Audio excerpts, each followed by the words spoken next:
G'day, Alex Collins with the Bendigo Sheep and Lamb Market Report. Here at Bendigo today, about 30,000 lambs and about 7,000 sheep. Lambs certainly sold to a fraction easier trend, not by a long way, sort of $4 to $8 over the course of the yarding, I would say.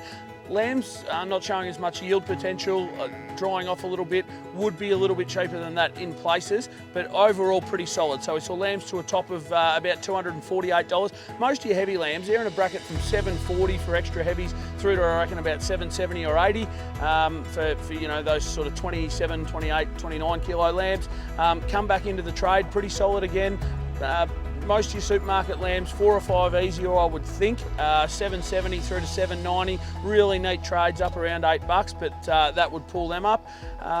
Lighter lambs, few chances on the lighter lambs throughout the yarding, but wasn't a whole heap of them there. You're talking sort of, you know, proper feeder lambs.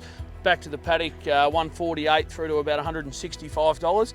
Not a lot of light lambs at all through the yarding, like I'm talking, you know, genuine store lambs, very few of them to quote, but lambs back from 128 to 35, you know, right down the bottom end of them. Merino lambs, good yarding of merino suckers here today, sold up to about $188, but, you know, a lot from 145 through to 165 there, probably making similar money cents a kilo, 760, 770.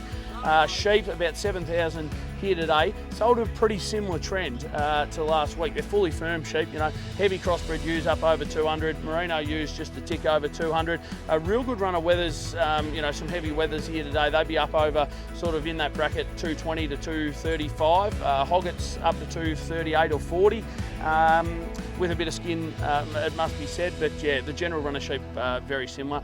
That's it for this week. We'll catch up with you next week. Thanks.